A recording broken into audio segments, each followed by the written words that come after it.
तो हेलो दोस्तों, कैसे हो आप सब। I hope you all are doing great. तो भाई मुझे समझ नहीं आ रहा कि दुनिया में चल क्या रहा है। जैसा कि आप लोग मेरी थंबनेल में देख चुके हो, जो आज की वीडियो होने वाली वो होने वाली है शादियों के ऊपर। भाई आजकल आप लोग न्यूज़ सुन ही रहे हो कि शादियों में भाई स्पेशली लड़कों में डर का माहौल है। शादियों के चक्कर में मैं तो बोलता हूँ सब लड़कों बच के रहो और शादी सोच समझ के करो और मतलब अपनी जान पहचान में करो। तो आपने आजकल जो केस देख रहे होगे, मतलब बहुत सारे, जैसे अतुल सुभाष का केस आया था, उसके बाद गुड़गांव का केस आया था जो एचआर था जिसकी वाइफ की वजह से वो मर गया था।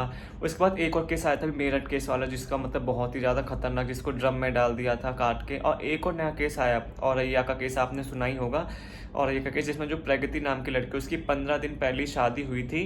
15 दिन के बाद उसने क्या किया, उसकी मुंह दिखाई हुई होगी, मुंह दिखाई में मिले थे उसे पैसे, जो कि हर मिलते ही हैं। तो उसने उन पैसों को इकट्ठा किया और अपने बॉयफ्रेंड के साथ मिलकर उसने अपने पति की हत्या करवा दी।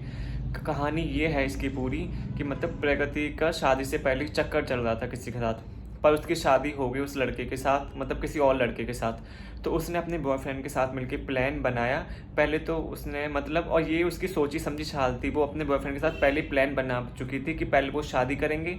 उसके बाद उसने सोचा था कि जो उसे मुंह दिखाई में पैसे मिलेंगे उससे वो एक शूटर हायर करेंगे, क्योंकि वो लोग नहीं मानने वाले थे उसको, वो लोग अपने ऊपर इल्ज़ाम लगाने वाले नहीं थे कि हम फंस जाएंगे। इस वजह से उन्होंने एक शूटर हायर कराया था उन पैसों का। वो शूटर ने गोली मारी थी उसके पति को, ना कि प्रगति ने। तो ये कहानी थी इसकी कि प्रगति ने अपने मुंह दिखाई के पैसों से अपने बॉयफ्रेंड को पैसे दिए, उसके बॉयफ्रेंड ने एक शूटर हायर किया, शूटर ने उसके प्रगति के पति को गोली मारी और वो मर गया।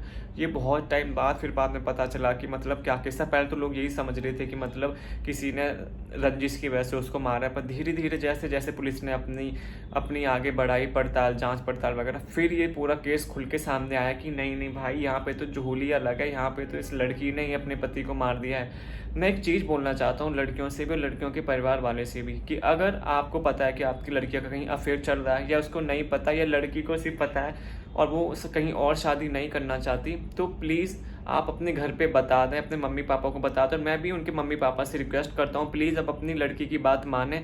किसी दूसरे की ज़िंदगी ख़राब करने से बढ़िया है, किसी दूसरे को भगवान के पास पहुँचाने से बड़े अच्छा है कि आप उसकी शादी कहीं और, मतलब उसके पसंद के लड़के के साथ करते हैं, शादी ना करें, पर किसी और की ज़िंदगी ना ख़राब करें। वो एक लड़का तो मर गया, उसकी फैमिली पर क्या बीत रही होगी, मतलब सब कुछ तबाह हो जाता है। एक लड़का ही नहीं मरता इसमें, हम तो ये सब कह के छूट के मर जाते हैं कि उसका वो हो गया, हम लोग थोड़ा 1-2 दिन मतलब बातचीत कर लेते हैं इस बारे में। पर उस परिवार का क्या जिसने अपना बेटा खो दिया, और वो भी मतलब किस लिए, वो भी सोचते होंगे कि हमने कैसी बहू लाई थी, गलती हमसे ही होगी। वो भी गिल्ट में थोड़ा रहते ही होंगे कि हम कैसी बहू लाए थे जिसकी वजह से हमने अपना बेटा ही खो दिया।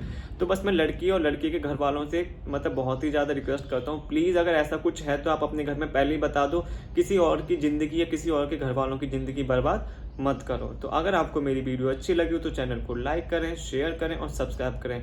और सबसे पहली बात, ये बहुत ज़्यादा बड़ा सीरियस मैटर हो चुका है अब। तो मैं तो लड़कों से यही बोलूँगा सबसे कि मतलब अगर आप भी शादी करने वाले हो तो प्लीज़ जांच पड़ताल करके, और मैं तो बोलता हूँ कि अगर आपकी शादी अगर किसी रिलेशन में कोई जान पहचान का बीच में है तभी करें। मैं तो बोलता हूँ किसी, और स्पेशली जो है मैट्रिमोनियल साइट हैं, जो शादी.com है, ये सब है, प्लीज़ उन पे तो एकदम ना जाएं। वहाँ पे तो बहुत ही ज़्यादा फ्रॉड चल रहा है। वहाँ पे तो पैसे की लूट मार, हत्या और ये सब, हर 2 दिन बाद डिवोर्स हो रहे हैं। तो प्लीज़ सोच समझ के शादी करें, स्पेशली लड़कों के लिए मैं बोल रहा हूँ। Thank you so much.